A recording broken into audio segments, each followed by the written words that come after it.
Speak. What's going on? What's up? We are live. Come on in the room. Y'all know my song. I'm about to start it up. I get my old Church of God Christ on.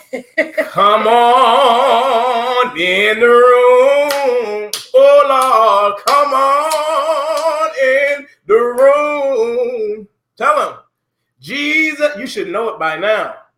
I need the choir. Come on. Usually when I start singing with you, you lovingly remind me that it is what? I used to say it's a solo. Oh, you used to? I've been delivered.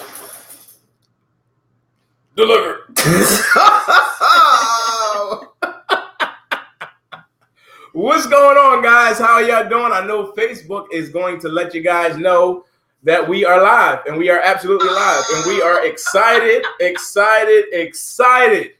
about this episode. Are you excited? Mm-hmm. So you know what you can do? You can actually invite somebody into the community, or you can just wake up somebody, say to your spouse or to somebody else in the community. Time, listen, Christian and Lanisha is on.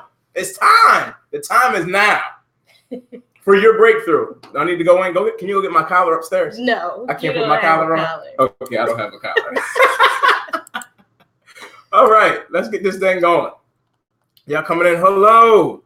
There, that's my dad. Hey, Dad, how you doing? Hey, Miss Des, how are you? All right, we got a couple of announcements. Good evening, guys. We're so excited that you are here with us tonight. As always, if you are not watching this live, be sure that you go into the comments and you do #replay so that when we do come back and check in, we will know that you came and you stopped by and you tuned in. Let us know what you're thinking. Feel free to leave your questions. We will come back in and we will address your questions if you have any, even after the live has ended. So be sure you use that #replay so that we know we can make sure we come back and connect with you as well. We are super excited about our book that is coming out very soon. Woo! I was excited. And this mini-series is based off of the book. So the book is called Take It Off, and we're revealing the reasons Christian couples aren't thriving and what to do about it. Yeah. So you're going to love it. It is our stories, all about us. It's it's the real deal. Like we're putting it out there for you guys, because we believe that everything that we've been through has not been in vain. But it has been to help us learn and grow so that we can help you learn and grow. Absolutely. And so you can make sure that you're on the list to get the book. We will leave the link there for you guys to join our email list that will be specifically for the book. We plan on putting together a book signing as well. So all of those details will go out to that email list. So make sure you're on it. We'll post that link. And then, ladies, tomorrow I will be hosting Wife Life Wednesday at 12 p.m. EST. It's been amazing. It's been fun. Last week, I think I said we've been doing Wife Life for like 4 weeks. It's been like 8 or 9, actually. I went back through my notes and I was like, oh, okay, we've been doing this a lot longer than I thought. But it's been amazing. And that just goes to show you it's just been a blessing. And women are responding. You all are connecting with me and with us, with the ministry. And we're just excited about what God wants to do. I wasn't sure exactly which direction it was going to go in. I'm still not exactly sure where he's going to take it. Mm-hmm. But I am being obedient. And hubby over here told me I didn't really have a choice but to jump out there and get out of my comfort zone and do it. So it's been a blessing. And I hope you will join me tomorrow. If you can, even if you're at work and you can take a little lunch break at 12 p.m., we'll be right here live. I got to jump in. Lanisha has been doing an awesome job. Please share your love. Show her how much you appreciate what's going on. She's not going to ask you to do it, so I'm asking you to do it. I've been hearing some of you guys when we're gone, various churches or whatever the case may be, you guys pull us aside and share about how much this is ministering to you guys. Lanisha did not want to do this, but it was wrestling with her, and I lovingly encouraged you to go ahead and do it. And it's been a blessing ever since. So please, please, please stay connected and join her tomorrow at 12. I might try sneak on. I know it's not, I'm not allowed to, but some guys be sneaking on. They be sneaking on just a little bit. I think they listen for a couple minutes and then they hop off. But as long as you do that and then you go tell your wife or your sister or your mom or somebody else to come in, that's fine. Okay. All right, cool. Well, we got 2 rules. You want to share about them? 2 rules. We are here for self-examination. We are not here to focus on what our spouse should be doing. So none of this, you hear that, babe? You need to do that. Or this is my favorite. Yeah. Mm-hmm. Or you get loud, like, yeah, if you was in church, yes, preach. Yes. Okay, none of that, right? No, but we are here to focus on ourselves, to find out what it is we can do better, to be better spouses, to be the men and to be the women that God has purposed us to be in our marriages and in our relationships. So make sure you're looking at self and not at your spouse. Number 2, no unwholesome words. Ephesians 4:29 tells us that we should not use unwholesome words. So we're here to encourage, uplift, pray for. You can feel free to share a story if you need insight, you need encouragement, but we are not here to put anyone down. So just make sure that we're being loving and kind towards everyone here in the community. Mm-hmm. Cool. Well, that's it. That's it. You know my favorite words? Let's go. What's up, family? In case you're just tuning in, you have no idea who we are. I'm Christian. This is my beautiful wife, Lanisha, and we are your intimate communication specialists. We thank you for joining us for Take It Off Tuesday, where we use a combination of Bible-based and practical strategies to help you reveal and overcome your obstacles. And today, this evening, tonight, maybe you're somewhere and this morning, I don't know. But where we are tonight, we are discussing adjusting to the jungle. I had no sound effect. I need the sound effects button right there. You heard it. Okay. But really, with our, we have special guests from Florida. And it's Pastor James and Dr. Sequeda Sutton. And they're in our green room right now. And I'm telling you guys, I've been saying, if y'all caught me live earlier today, or even when we were on IG, look, every time we get in the room, this last 2 times, it's just been lightened. So like, I was ready to go in a couple of minutes ago, not even just to speak, but just to receive. Like, I'm not joking. Like, the oil is all over them, and it's amazing. So we are honored to have them. We're going to bring them on, and then I'll share a little something that they probably don't know. I'm going to go ahead and share, but you can bring them on so that we can move forward. Let's go. Woo! What up, family? Hey, family. Hey, we're in the room. Yes, you are. You're here. Come on in the room. Come on in. That touched my spirit right there. We felt it. We felt it. Yeah, absolutely. Please, y'all, don't encourage him. Why not? I need encouragement. You just said we got to speak. Wholesome words. Yeah. Listen, I wanted to say this even before we got there. So we met Dr. Sequeda a couple months ago in a meeting that we had. And I think the thing that really blessed me about the connection is how I seen that not only you're anointed and chosen and different things like that, but you're released. Oh. You're a woman who is released and empowered. And so it hit me, and I talked to Lanisha. I said, I haven't met her husband. I said, but if she operates that way, I gotta meet the type of husband that's covering and loving and pushing and encouraging who she is, because that's my goal within everything that we deal with and do. And so that was when we were talking, I was like, she's awesome, she's great, we can tell all those things, but I got to see this team aspect. And then we heard you guys have a passion for marriage and everything else.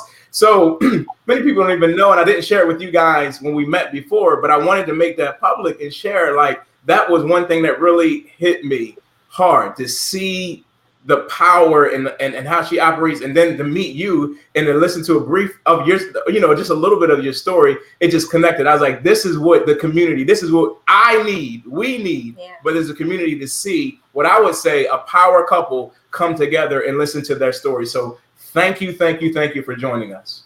Amen. And thank you for those compliments. And it goes both ways. Iron sharpens iron, and we recognize one another. And so the same thing that's going on over here is going on over there, and it's all kingdom business, supporting one another, and that's what it's about. I like the word that you use when you said release, because I try to tell women that, because people will say, oh, you're so anointed, you the way you bring the word, your passion for Christ. And one of my biggest things that I say, of course, we give all praise and glory to God, but I say also is because I'm happy. I'm happy at home. I'm happy with my husband, and he's part of the reason I can bring it like I bring it. He's part of the reason why I get to do what I do, and I get to have fun with it, because he's such a blessing, and he supports. He's my first seed sower before I go anywhere. He's already made sure I'm taken care of, so I never have to depend on something outside. He's already made sure. So he's my number one fan, as they say, and he makes sure that I'm good, I'm covered, I'm prayed for, and so that's why I can preach release, as you said. And so thank you for that, because that is absolutely the truth. That is absolutely Amen. the truth. That's good stuff. All right, so again, tonight we are talking about adjusting to the jungle. And what that basically means is being able to adjust to whatever area of influence your spouse is in. Sometimes it may be multiple areas and you have to adjust. I was thinking about this even earlier today, and how sometimes it requires us to adjust.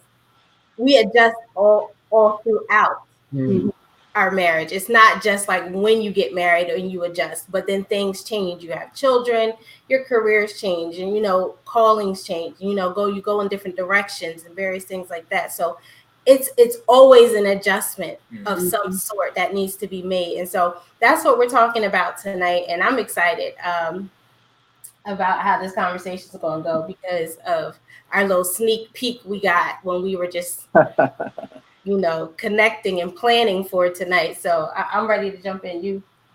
I know you are. I am, but there are people who have no idea who they are. So how about they tell us a little bit about their occupation? I'm sorry. It's okay. See, I told you. Babe, you weren't supposed to expose the blooper. I was covering it up. We live. I was covering it up. We about to go in. But for instance, tell us a little bit about your occupation, your passion, ministry pursuits. I guess I'll go first. I'm a public speaker, seminars, highlighting things for top 100 Fortune 100 companies. But I'm also in ministry at all times, because ministry is way beyond a building, is way beyond a church. There's ministry in the corporate setting. And matter of fact, there's so much ministry in the corporate setting because people automatically see the difference. You're different. And so although they're not like you and they still do what they do, but when something occurs, then they're going to go where they seen the light. So that's everywhere. That's pretty much what I do. I'm an entrepreneur. I'm a father. I'm a dedicated husband. And that's pretty much it. And I'm a big time Eagles fan. So let's get that straight. My dad lives up there by Ash Park. Okay. And that's who I am. And my name, I'm James. James Sutton. Yeah. And I'm Sequeda. And so I am in ministry. I am a psychologist, a doctor of theology. I also have a PhD. I have a PhD in theology. I'm also in medical school for integrative and alternative medicine currently. So I do a lot in the ministry world. I'm a energy and perception coach, expert in energy and perception coach, mother, wife to the most amazing guy on the planet. He is my earthly Lord. Here, take this 20. And so that's who I am. But what I am is redeemed. Yeah. What I am is holy. Yes. What I am is anointed for purpose. And what I am is beautiful. What I am is the representation and the proof that God does exist. Amen. Yeah. Woo! We can go on all by that right there. All right, let's get into this because you know I'm ready, right? Mhm. So, Sequeda, in your book, Prescriptions for Women, yes, I did get the book. That's my confession. All right, but in prescription number 4, you mentioned Tarzan and Jane. Yes. All right, you share how Tarzan is strong, sexy, a provider, a protector. You talk about how Jane is beautiful, vibrant, full of life. But I also heard you say in episode 8 of the H2O show, where you co-host, you said that Tarzan was of the jungle, but Jane was of the city life. But you said she was able to adjust to his jungle. So here's my question for you, James and Sequeda. Is adjusting a job just for a woman? Ooh, good question. The short answer is no. It is not. It is for both parties. And like Lanisha said, starting off, there's adjustments all throughout. But somebody has to be mature enough to make the start. Somebody got to go first. And a lot of times in marriage, we get to the place of there's so much insecurity coming in that we're waiting on the other person. I'll do if you do. I'll do this if you do this. I'll do this. But if you want to be with the person you want to be with, if you want to ensure that the marriage is going to survive, somebody has to be willing to adjust. And so, no, it doesn't have to always be the woman. It's whoever has, I say the person who's doing the adjustment first is adjusting for the person who has the it factor on them at that time. Does that make sense? You know, because somebody will have the it factor in the marriage at the time, you know. Okay. And so when you first meet, both of y'all are coming from different places, but somebody's going to have the it factor where what they're doing has already been thriving more. It's already running more. Yeah. It's already invested in more, and they have an it factor. They're gonna be the more influential one in maybe in the relationship. They may be the one where everybody calls on them. And can you adjust to that and still be who you are? Can you adjust to that? So it's recognizing who's got the it factor, because you're the one that's going to get the ball fed to you to take the shot at that time. So I got to adjust. And I'm just going to jump in there too, because when my wife was reading off all her thermometer degrees, let me just chime in. Okay, so she already had many of these things before I met her. Yeah. She was already in ministry. I was a Muslim, okay, and with no degrees, but a GED from over there where y'all at. Okay. So still with that, I had my own confidence of who I am and what I bring to the table. What I brought to the table was not a degree, it was not something in theology, it was nothing about the church, really, because I was talking about Allah. But I did know people, and although I was calling on a different name for God, I still had God in me. Okay, so, and being able to still have a confidence and to be able to communicate with another person that was different. Also, that factor was something that I liked, that independence, intelligence, carried yourself well, where a lot of times, particularly men, when we see women of influence, of power, that are running their own business, got their own stuff, that a lot of times men don't want that woman or don't go after that woman because of their own insecurities. Okay, because this is not a competition. Matter of fact, I didn't want the degrees that you got degrees in anyway. I mean, in reality, so why should I be jealous that you got a Cowboys logo on your car when I can't stand the Cowboys? All right? Now I'm just bringing it a little practical as well. Yes, sir. So And so adjustments are made because there's an attraction. You're not going to adjust to nothing you're attracted to. Come on. And I don't care what that is. You know what I mean? Whether it's a relationship, whether it's on a job. I don't like this job, no way. So, you ever had that? I'll walk up out of here. Yeah. So you're not going to make the adjustment for something you don't like, you're not attracted to. Yeah. So everyone's going to have to make an adjustment. Everything that has life adjusts. Otherwise, you're going to be retarded and not grow. Right. Wow. Right. Wow. I like that. You have to be attracted to adjust, and that's definitely. And I was attracted. Let me just, Come on, sir. You said real taking off the mask, right? I don't have no filter. Hey, that's all right. We transparent. Holy and wholesome, though. Holy and wholesome. Yeah. No, I love it. And what you share is a part of even my story, how on our side, I was the one who had a whole lot of insecurities. So, it was different things that I had done in my life, and I didn't know who I was, what I was, or anything like that. And so marrying Lanisha, who already knew who she was, it was already a different place. And I had feared at, a point in time in our relationship, like, oh, wait a minute, she's going to try to be the man, or she's going to try to have control, or she's going to try to do this, or she's going to try to do that. Or I'll never forget that we were, I don't know, coaching, counseling, doing something. And then somebody's like, oh, well, Lanisha is so strong. And I was like, well, does that mean that I'm weak?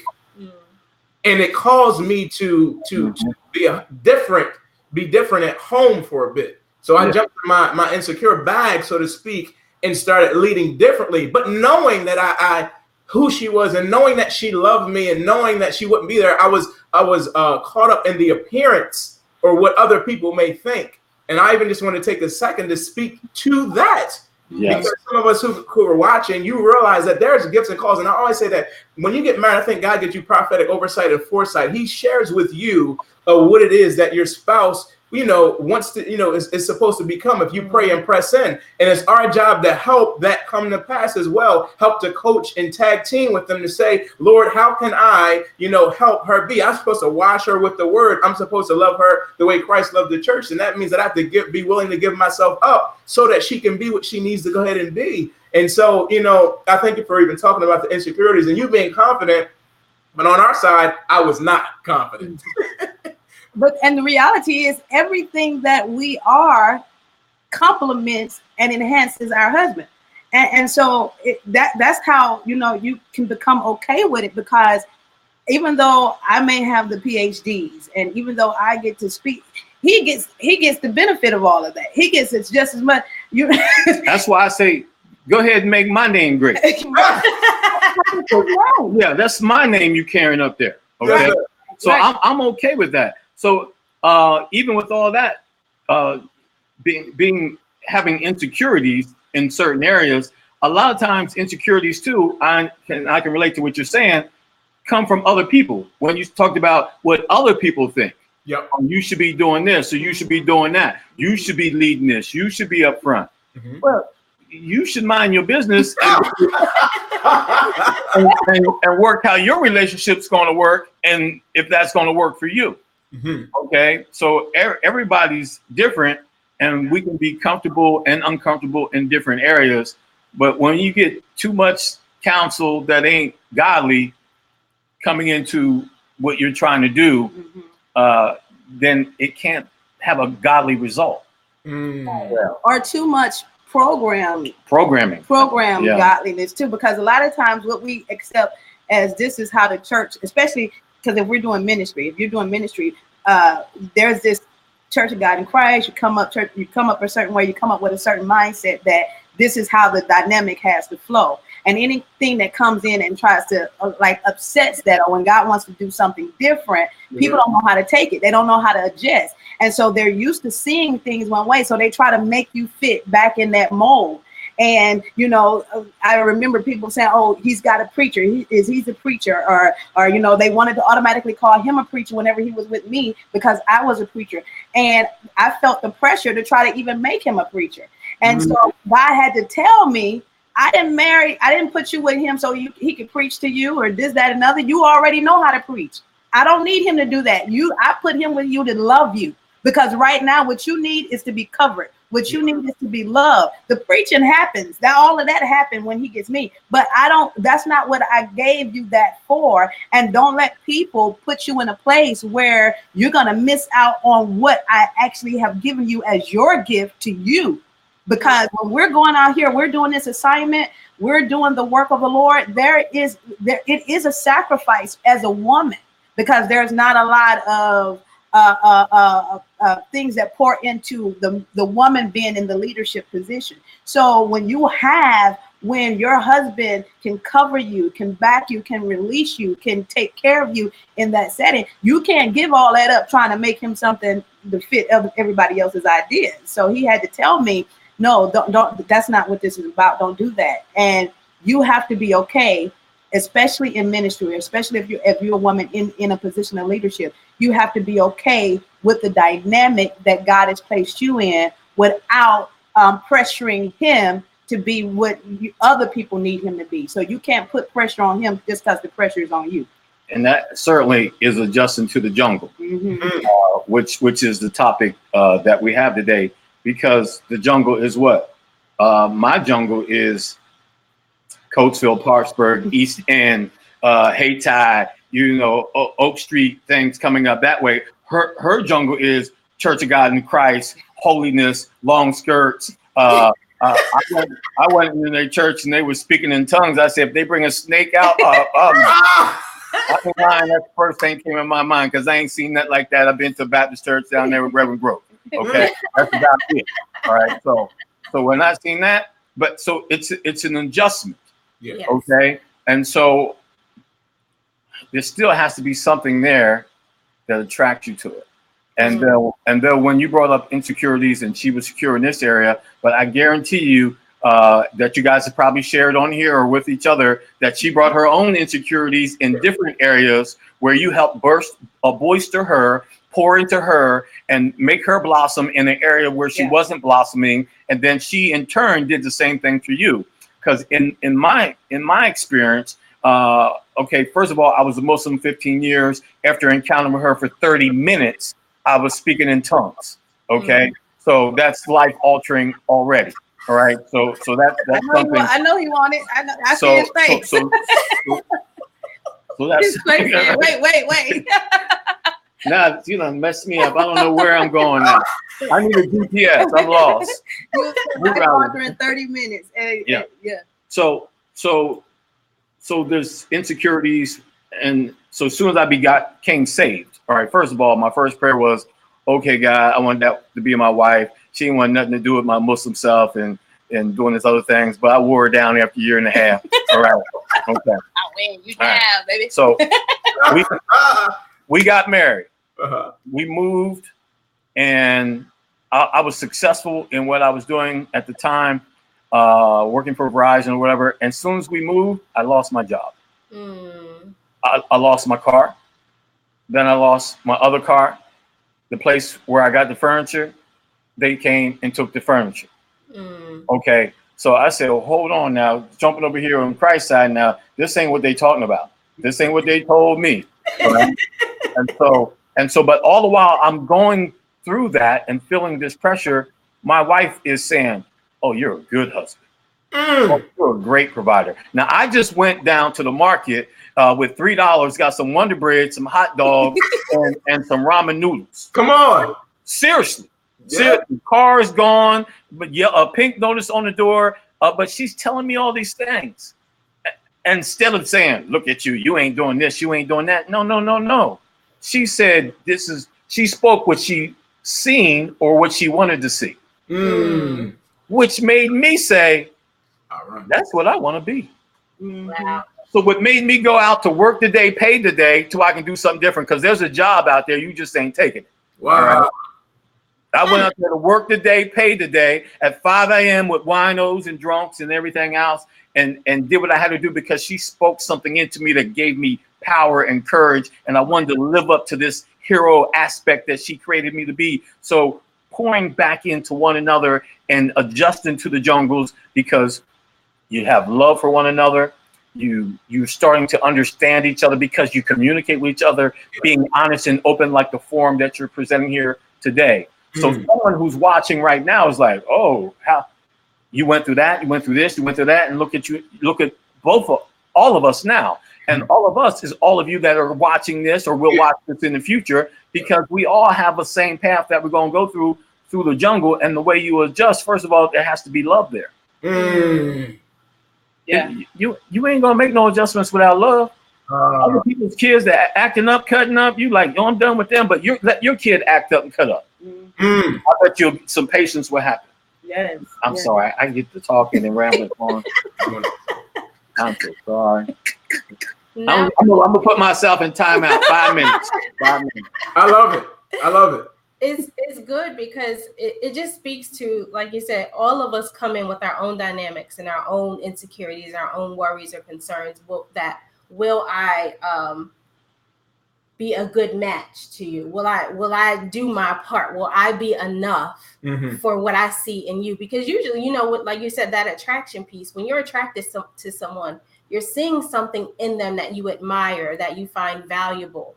And so sometimes you look at that and you become intimidated because you see how great they are. And although it is attractive to you, it also kind of makes you cringe a little bit, or it makes you concerned that you won't have enough to give, and you won't line up with them, and and I know for some, even women, like especially in the culture we live in today, where women are trying to fight for this position of authority, to prove that we are capable and able to do everything that a man can do. So we kind of find ourselves fighting for that top position. Where in the marriage, like Sequeda said, there's going to be moments where one is meant to be out front and to be seen and to be heard more than the other.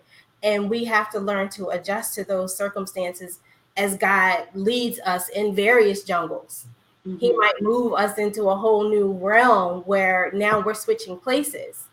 And we have to be willing to humble ourselves and say, okay, it's your turn to be up front, and it's your turn to get the accolades, because we then get intimidated, or start to feel bad about ourselves when we find that our spouse is the one whose name is always mentioned, or who's well known. You know what I'm saying? And those types of things. But we have to learn that as long as we're okay, it really doesn't matter what everyone else says. And that's the trap that I believe a lot of couples get caught up in, is the naysayers and the what everyone else, what their opinions are.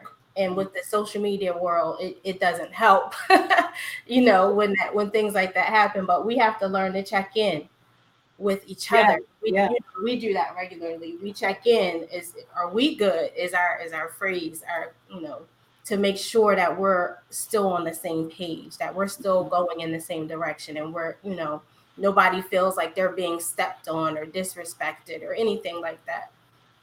Yeah, because you have to examine if you start to feel that way, you have to examine what's in you that's making you feel that way, because it's not the other person. It's just because they have a likability, because they have an attraction, because they have a gift or a skill set. That's not their fault. That's what God gave them. So if it's making you feel some type of way, you have to examine what's in me that I feel like is not being recognized, or that I feel like is missing, that would even put me in a place where I would think this is a competition. Because even though one of us is the one out front, in bodily form, we're both there in spirit form. Well, our voice is the same. When they hear me, they hear him. They're hearing conversations we done had. They're hearing things, notes that I done ran by him. They're hearing experiences that we've had, that I get to, formulate to the word of God. So they're hearing all of the both of us together. So one person need not ever feel left out. And so one of the ways that you deal with that is you have to be willing to explore the other person's jungle. One of the ways you deal with the intimidation, or you deal with, can I handle this? Is it enough? You won't know if you can handle it until you explore it. You won't know that I don't have to be afraid of this jungle until I go in. When I talked about Tarzan and Jane, Jane was willing to come explore Tarzan's jungle and let him show her around. And so my nervous system, I'm going to go a little medical now. My nervous system doesn't know if I'm responding to something that's real or fake until I give it new information. So I'm nervous. I'll be all upset for nothing. But once I get real information and I begin to give my nervous system a different reference point about the jungle that I'm afraid of, then now it can make a different decision. It can make a different choice about how I'm going to act when I'm in here. So you got to be willing to explore the other person's jungle. I had never been to the streets. I had never been where, you know, I'm fast talking, like, you know, Eagles game. I had not done that. But since being with him, I've had so much fun. I've learned, I've been exposed to so many things. I've gotten to travel all over the world, you know, that didn't have anything to do with ministry because I was willing to explore his jungle. I was willing to explore the entrepreneurship. I was willing to explore the dreamer that was in him. I was willing to explore that and speak into that. And that's why I can call him my earthly Lord. That's why I was able to say, I'm proud of you no matter what is going on with the finances, because that's me humbling myself enough to explore the jungle. And we have to be willing to do that. If we're going to adjust to it, you got to first be willing to explore it. Willing to explore the jungle. Coming out of our comfort zone. Lanisha preached a sermon about a month or so ago about coming out of our comfort zone. And I think that's extremely important too, because there's a trust factor as well when it comes to this jungle. I think that might be some apprehension for some people as well. It's like, if I come out of my element and I do this, you know, then what's going to go ahead and happen? Yeah. Go ahead. I see y'all lighting up. Go ahead. Go ahead. Oh, no. Yeah. I'm just in agreement with you. Yeah. I'm just in agreement with you. There is that trust. There is that trust factor. Like, what's going to happen if I do this? Am I going to get hurt? But the reality is that you don't get married just for attraction. You don't get married just because I'm in love with this person or the Lord told me to. I'm sorry. That's not. Yeah. Go ahead. You gotta be careful what Lord that was now. Hold on. The Lord of your emotions, the Lord of them finances. What Lord? Because even with love has to be with understanding.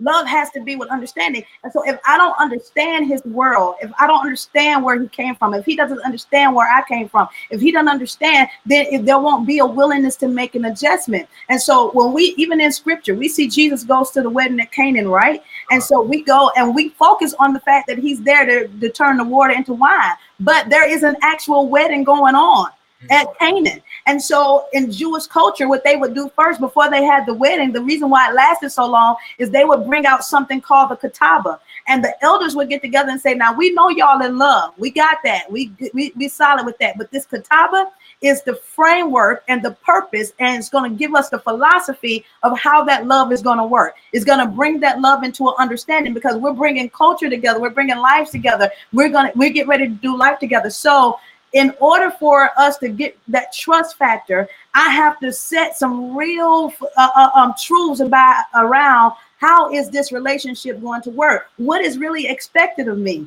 And what do I expect of you? Because I didn't marry him because I needed something from him. Let me just say that. I didn't marry him because I needed something from him. I married him because I could. What? Wow. I married him because I could. I married him because I could love. Not based on how he could love me. I could love him based on how the Father loves me. I'll run up off of this. Yeah. I married him because I could support. Not based on what he put in the house. I could support because I knew the blessing that God had already put over my life. I married him because I could. I had it to give. And that meant that I could make the commitment after the nostalgia had wore off. I could make the commitment long after the butterflies got out of my stomach. I could. And when I knew that I could, that's when I said yes. But when I knew that I couldn't, I didn't say yes before I could, because I can't be just moved off of, oh, I feel something in my spirit. But then when it comes time to operate what you feel in your spirit, you can't do nothing because you're scared of this jungle. So I married him because I knew I could handle the jungle. Now, what prepared me for the jungle? It was my time with God by myself. Yeah. In these streets by myself, for jungle life, you know. So I was prepared for the jungle, and I could. So I knew that I could love him, whether it was a good day, bad day, whether he was up and down, up or down. I wasn't basing myself on himself. I was basing me and what I gave him based off of what I had to give. And so I adjusted his jungle by bringing what I have to give to the table, and I don't try to change him. I don't try to. I don't make him my project. He's not. I didn't do it then. I don't do it now. He's not my project. That's him and God's business. And so all I'm gonna do is explore this jungle and all the good stuff that's in here. I'm gonna eat and eat good. That's what I'm gonna do. Now, hold on, two things. Time out now, right?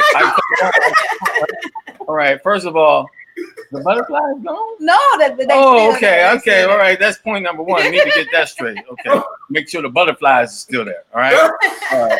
Number two, the word says, dwell with them according to knowledge. Okay. So when you have that knowledge, then there's a trust factor. Yes. So let's take it to the Lord. I know that the Lord had fed me when I had no food.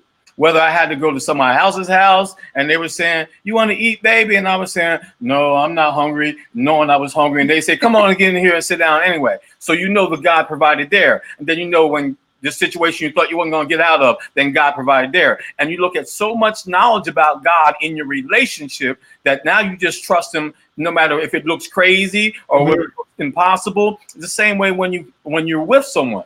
Okay, regardless of what avenue they're dealing in, whether it's business, because there's probably some business owners on here. Ministry folks are in business, all right, beyond what's going on in the church, because God has given us a mind to create, because we have the creator on the inside of us. Yes, so we're creating music, we're creating books, we're creating ideals, because we come from an idealistic God who thought about man and made man and now has someone who worship him. So when we have that knowledge, then the trust comes in. Yeah. So if I can trust you, then I can trust you in the turn. Because I can trust you in the turn. Baby, what's it look like over there? I'm good. I'm good. Okay. And I just trust that when she says I'm good, a Mack truck is not coming. Yeah. Because we're in this thing together. Because if that Mack truck hits me, it's hitting both of us. Yeah. So you got that trust factor that you mentioned. That's key. Yeah, it is. Because you're gonna go through a lot of changes. Change happens. And you have to cover each other in the change. Yes. Change is going to happen with kids. Change is going to happen with, when you first start out, like us, people meet us, we 17 years in, and they still think we like newlyweds. Everybody like, y'all just not getting married. We have to tell them, no, we've been married 17 years because we have this playfulness, but we also have this philosophy that we set for our marriage. And that philosophy is freedom. Freedom. Ain't no need to be in the jungle and not being free. Ooh. What? You know what I'm saying? You got all this to explore. You got all this to do. You got all this to be. You go right. And you're gonna confine yourself to one thought process. You're gonna confine yourself to one way of doing things. It's my way or the highway. You're gonna confine yourself to one way of burdening yourself. No, there has to be freedom. And another philosophy we came up with was that we don't work at this. Marriage is not work for us. Marriage is a vacation from work. Amen. And the reason why we came up with that philosophy, let me tell you why we had to come up with that philosophy. And I'm not saying that anybody who has that is wrong. I'm saying that we came up with that because I understood psychologically when we associate definitions to words, when we think about the word work, there's an automatic definition that comes with the word work. Work means labor. Work means if I do something, I expect to get paid for it. And so work means that I'm toiling. I'm trying to accomplish something. So when people go to work, half of the people that go to work don't want to be on their job. Half of the people that go to work, they trying to get off of it, or they trying to get a raise or a paycheck. That's right. That's not what marriage should be. I'm not trying to get paid for loving him. I'm not trying to get paid for being with him. He's not trying to get paid. So we don't go to work here. We in the jungle, we play, we have fun, we go to vacation, we leave all that other stuff out, and we come home. This is our safe space. Each other is the safe place. And so we don't, and if it gets to a place where we feel like we're working at it, that means we have taken each other's freedom away, and we start trying to fix the other person. We start getting scared about something. And because I'm now in fear about something, I'm working at it, trying to make sure I either start a feeling or stop a feeling. What? Because in marriage, in relationship, people are either trying to start feeling, either I don't want to feel like this anymore, or either I'm trying to make sure I feel like this in my marriage. Either I'm trying to make sure I feel secure, or either I'm trying to make sure my heart never gets broken again. I'm trying to make sure this don't happen again. So when we start trying to do that, we take the freedom out of the marriage, and we're now living in fear and not love. And love and fear can exist in the mind at the same time. So if I'm trying to make him do something, or trying to drive him to do something, or vice versa, then I have to take a step back and realize, like, look, I'm working too hard at this, and this is not fun anymore. This is not the vacation. And I'm doing that because I'm expecting to get paid. I'm expecting something to happen. I'm expecting him to notice all of the cleaning and stuff I done around the house. So I want a raise. I want him to do this. I'm expecting something. And that becomes where we start taking the freedom. And instead of exploring the jungle, instead of having fun in the jungle, then you confine yourself because you're scared of what else is out there. Yeah. Woo. Good God. So yeah. Look, goodness. Listen. It's over already, huh?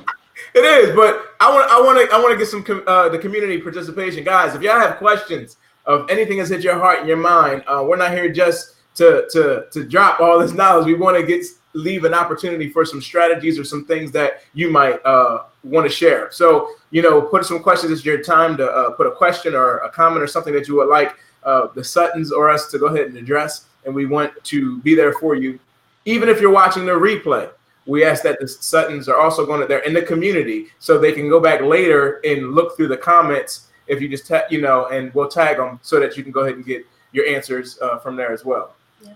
I kept thinking about, while they're getting questions, I kept thinking about, I think it's Abraham and Sarah in Genesis, where it's the time where Sarah's like, I need you to get rid of Ishmael.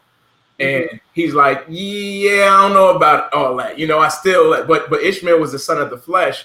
Isaac is the son of the promise. And so he had to do exactly what you guys are talking about. Like he's hearing it, and then he's consulting God, which we need to go ahead and do. And then he's able to go ahead back and adjust his feelings to the fact, but had to yield to what needs to go on. So that hits me in this area that sometimes we have a jungle together as well. She has the area within the business and ministry side that she has. I have some areas where I lead, but we also have a shared jungle in our home, which is for us that be separate but also be together. And there's some times when she needs to lead in some areas, but then sometimes when I need to go ahead and lead, and we come together and complement one another. So I just wanted to speak to that. Maybe somebody is watching or thinking or contemplating some things, and it's hard for you to kind of realize, is it my turn or your turn, or you're questioning the leadership or the areas of influence that your spouse has. Always go to God and allow him to go ahead to confirm what it is that's being said, and then you go ahead and get back in there and realize that teamwork is going to make the dream work for the sake of your children, your grandchildren, your finances. You've been praying and declaring and asking God for a breakthrough and this and that, and he wants to go ahead and release it to you, but he cares more about the character in your household and making sure that is together before he can go ahead and take you and get the materialistic things going on. I'm gonna get off of that. Right. No, you need that's what exactly where you need to stay, because that character is important. Okay, not to be a character, but to have character. Because there's a difference, and only way you get that is from God. And so we have to stay connected to him, even when you're being influential and you're being promoted. Right. So because when you be promoted, you're just more of what you are. So make sure what you are is like him. In his likeness. And so we always have to, we can't leave God out in any area of our life. No. Now, I'm not saying you have to go to God, should I wear blue or should I wear red? I don't, the camera, it ain't crazy like that. Right? But, acknowledging the Lord in all thy ways, and he will direct thy path. Yeah. Because, when you get in your soul, okay, the reason Jesus had to come back, because we were no longer connected by spirit, we were connected by soul. And soul, that means that you're on your own. because it's how I feel, what I want, and what I think. All right. And that gets you in trouble. Yeah. And it's gotten us all in trouble. We thought that we wanted that. We thought that was going to be great. And man, it was the worst thing ever. Right? Has that not happened? So we always have to be consulting God at all times, whether it's good, whether it's bad, whether it's up, whether it's down. God has to be a threefold cord is not easily broken. Absolutely. And then I'm going to touch on, did you got some questions there? Because I was going to bring up Genesis. All right. So in the garden, Adam and Eve, all right, God gave instructions to Adam. Here comes somebody else. Here comes somebody else. Did God really say? So other people come in and plant doubt about something that you should already know about. Yeah. I don't know about Christian. I don't know because he used to be down there doing this, and I remember when because I went to school with him. That's my cousin, girl. I can tell you some things. Okay, you can tell me some things about the old man, but you know what? We've already had a conversation about that. Come on. Yeah, and so that man is dead. I'm not married to him. I would never marry that, right? So when you let other people come in and create doubt, all right? So we have to go back to, that's why when Jesus came on the scene and the devil came to him with the same kind of stuff, right? It is written. Yeah. And we went back to what the truth is. Yeah. So if we don't know the truth, we ain't gonna be free. I wanted to speak to your point, what you made about Ishmael and Abraham and Sarah, because a lot of times when Abraham went to God and God said, okay, listen to Sarah, and there's a decision to be made in the house between husband and wife, and God has the final say, but somebody has to take the lead. Sometimes, like you said, one person may be better at this, one person may have more experience, and sometimes I think there is a fear of if that person takes the lead, or if I have to acquiesce to what they're doing, that's me admitting that they're right and I'm wrong. Or if God sides with them, God is saying, oh, they're right and I'm wrong. And we don't like that. That's uncomfortable for us as human beings. And so just because God sides with your spouse doesn't mean that they were right necessarily and you were wrong. And because he didn't side with Sarah because she was right.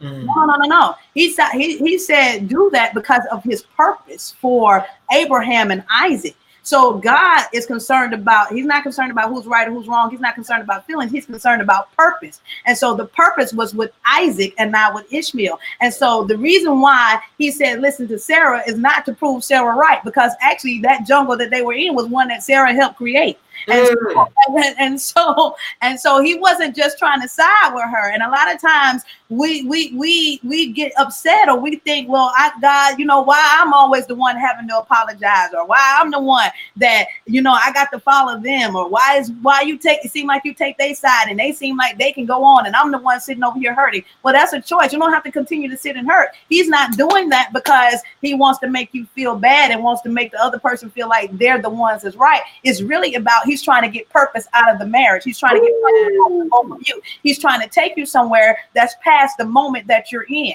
And we have to be careful in marriage not to make moments monuments. We cannot make a moment a monument. We cannot make the moment and say, I'm going to stay right here and I'm going to get stuck in here. And even after we left it, even after we say we're forgiven, even after we say it's done, we keep going right back to the same monument because we didn't realize we actually erected something there that no matter how much we say we moved on, whenever a memory of it comes up, we go right back to the monument and say, but this right here, this is why I can't do this. This is why I don't want to go over here. Right, this is why I don't want to. This is why I can't trust you. This is why I don't want to be in your jungle, because I remember right here this happened, and you made a moment a monument, and you thought that you stayed was something about you being God being unfair to you, making you do something, and God has said no. It's because that put purpose on the marriage, and I'm after my purpose and not after who's right and who's wrong. Woo! See, that's how I started speaking in tongues, bro. I came in there with that Allah and that bean pie and all that. What you doing with that Bible in your hand, serving that blue-eyed devil Jesus? I was saying all that, and then she hit me with all this right here, and I was like,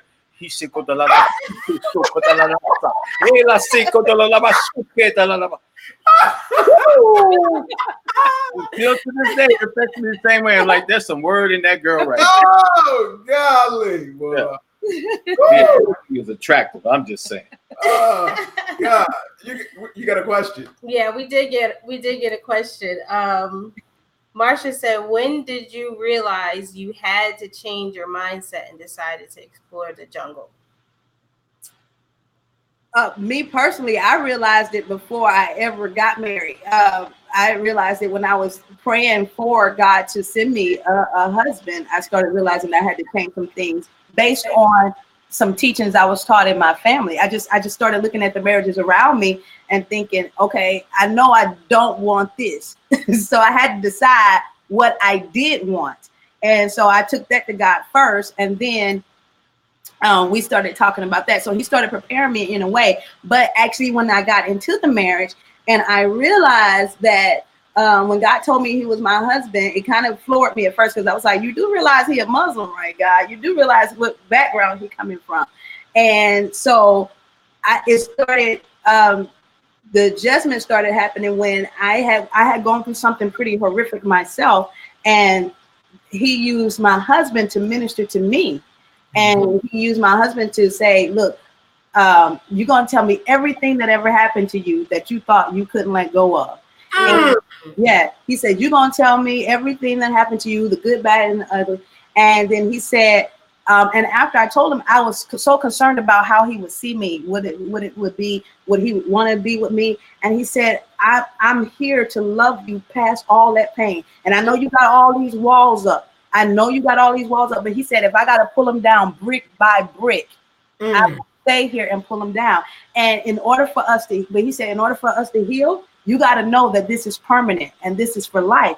And so that's when I knew that I had started to change my mindset. So that happened through conversation, that happened through love, that happened through prayer. And that's when you start knowing that you got to adjust to it. Because then I realized, oh, even though I had the church, even though I had been a church girl, I still didn't have everything I needed to be able to do and go where God was trying to send me. And he had some missing pieces that I was going to need in order to be able to expand. So when I realized that is when I started changing my mind. When I realized and I saw my spouse as just as valuable to me as I was to him. So people would be like, oh, you helped save his life. He was a Muslim. And I have to tell him, but he saved my life too. As a Muslim, he helped to save me too. And so when I realized that he had just as much value as I did, it helped me to change my mind and say, oh, you know what? It's something in this jungle that I need to explore. And so that didn't change for me. Wow. What am I going to do? What am I going to do with that? I mean, but this is just, this is all true. Yeah, it is. These adjustments, there was something that I've never loved a woman in my life. Okay, ever. Now I've told plenty of women I love them. I even went to an altar, but I was never faithful and never thought about being faithful, not one time. Wow. Not going into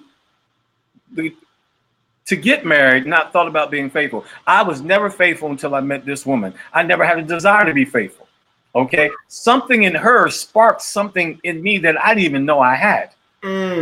So that was the turnabout for me. Something changed in me. I didn't want to go to the club. I didn't want to be with another woman. I didn't want to go and hang out with the guys. I didn't want to go to the club. I didn't want to drink no more. I didn't want to get blunted. I didn't want to drink a 40. I don't want to do. All I want to do, I wonder what she doing. But you want to go somewhere? You want to PG? That's fine. You want to go hold hands in the mall, doing crazy stuff, holding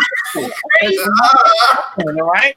Because there was something in her that was bringing something out in me and stirring something up that was beyond lust. Beyond lust. So there has to be a drawing that takes you higher. And when you get that something that takes you higher, your whole life is on fire and nothing can quench it, and no word and nobody. And I didn't care how many bricks was in that wall. I was going to take them down. And I knew it was permanent. Now, I'm going to say this one last thing and I'm done. Now, growing up, I'm one of them hood type cats, all right? And so I knew I was going to never get no tattoo because people get a tattoo, that's how they get caught. Oh, he had this tattoo. Now this is just straight up talking. I even joined the army, never got a tattoo because I'm still doing some stuff out there. So, but when I met her, I said, "Oh, I'm getting a tattoo," and I got her name on me, and I got wife for life. And we weren't even married. Nope. And I said, "Why are you doing that? What you doing?" Yeah. So but he was like, "Then now, I'm not telling y'all, go out and get no tattoos. I was in the transition. So, but I'm just telling you, I knew it was permanent. He knew. I knew this was for me. I knew that this is my wife, and this is my catalyst of change. Now, although there were some changes that occurred, there was still a journey ahead. Yeah. And so, all of you who are listening right now, and these things are sounding good, and you're going to implement some changes, I want you to know the first change is in your mind, and that's great. But all of them require steps. I don't care if it's a mile. That's 43,522 feet or 20 feet. It's one step at a time. Yep. Yeah. And realize what the end goal is. And keep making steps. How do you eat an elephant? One bite at a time. Keep biting into the things that have been that where you want to go, and you will eventually arrive there. Don't get distracted. Don't let things on the outside. Don't let your past try to creep up. Don't let the enemy come in with doubt. Keep moving forward. Yeah, thank you. Yeah.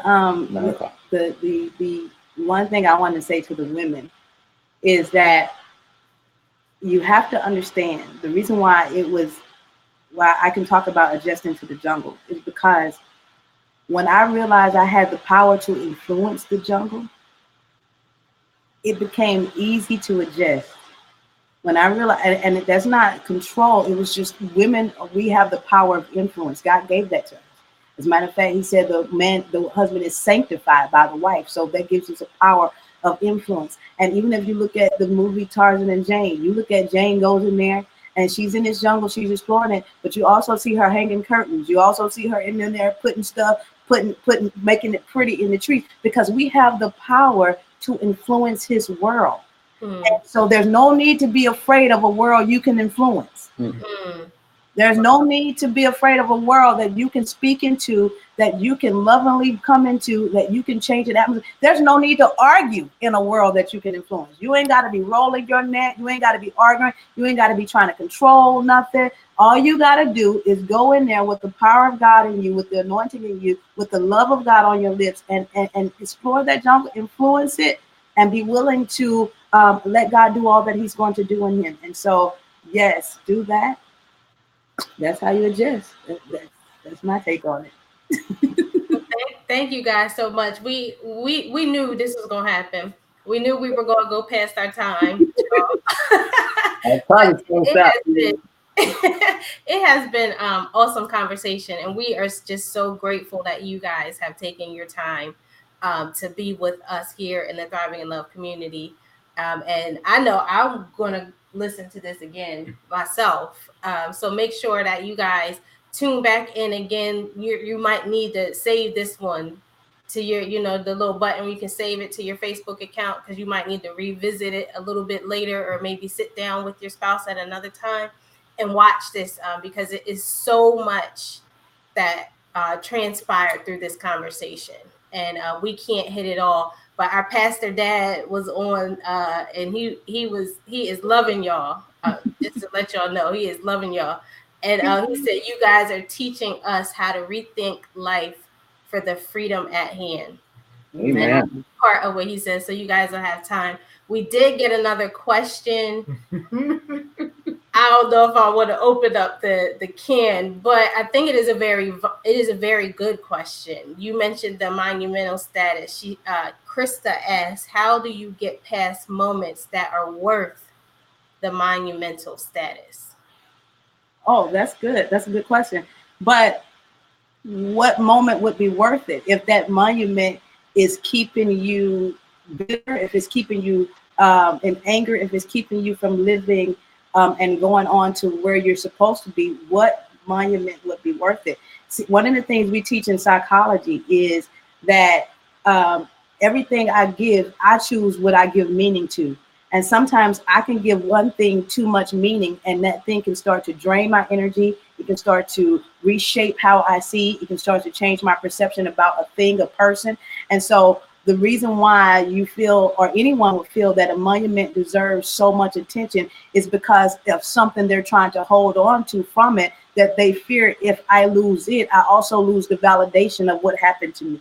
I also lose the validation that this actual moment happened. And to ensure that it doesn't happen again, I keep giving meaning to the same moment. So if it's not a monument that is going to, if it's not a monument that is good, if it's not a monument that's going to be a God monument, that's going to be something that I can continue to celebrate with my spouse, I don't see what would be the need to hold on to it, because it's just going to continue to drain me from a vision, and it's going to block my view from seeing what I actually need to see, where I actually need to go. And I'll stay, walking in the same place. And that's with or without a spouse, because it could be something that occurred in your life that really did happen and really was horrific, or really was like that. So it's just still, that's not where you want to be stuck. And when you look in the Bible, when a monument was erected, it was always for a God, either the right God or a pagan God.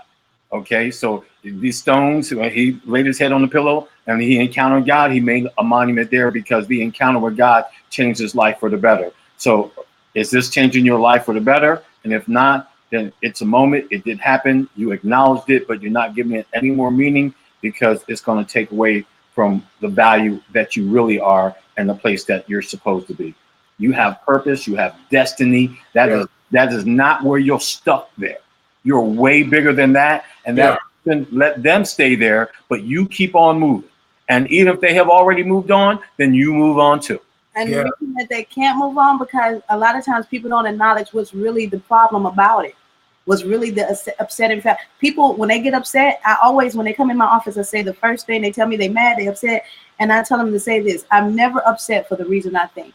I'm never.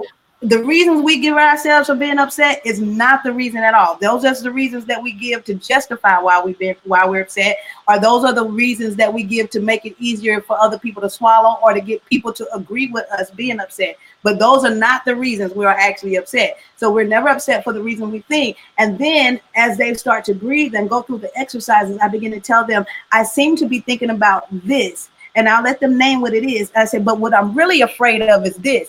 And usually when they get to the part where, when they get to say what I'm really afraid of, or what I'm really concerned about is this, they start crying and boo-hooing, because now what's really in my subconscious, what's really in my emotions start coming up, and I can really face the truth. And that truth will hurt. That truth will make you free.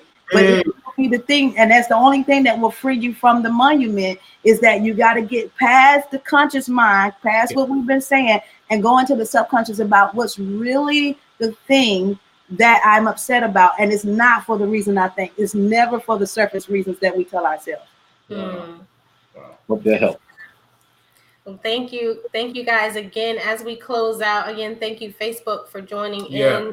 Thank you community for tuning in and for participating in the conversation. Before we let you guys go, Sequeda, James, if you guys have anything you want to put out there, let people know where they can find your book, or any events you might have, or whatever you want to share with the community that they can continue to eat from, that you guys have created or put out there, then please share that with us now. Well, we love y'all. Thank y'all for letting us share our gift with you. Absolutely. It's the first thing we want to put out. And I don't really have a lot of big things to say, because I'm not a big on that. But you can follow me on Facebook, Dr. Sutton, Instagram. You can go to my website, www.sequedasuttonglobal.com, if you want to get any of the stuff that I got going on, or my husband. So yeah, I'm just promoting Jesus, the kingdom, and living life for abundance. Don't stop here. Come back tomorrow, see what she has to say tomorrow, because words bring life and words bring death. You know, at other places you're going to get some words that are going to tear you down. Make sure you go to some place where you're going to get a word that's going to lift you up. So come join her tomorrow. Come back next Tuesday. They're doing amazing things over here that you're going to benefit from. invite your brother on, invite your uncle. Get some men in here so they can hear something that will bring about a catalyst that'll bring some change into your house, that you want that type of change. Wow. Because it's going to be in here and they're going to deliver it, because God has given them the anointing to reach people, to reach couples, to reach those that aren't even churched. Because it's all about the church, because it's about the kingdom. The church is, you'll find some things in the church that are just like the world, but you'll find some things in God that all the things in God are nothing like the world. And these are some godly folks that are going to give you that wisdom, give you the tools you need to be successful in every area of life, and not just the church.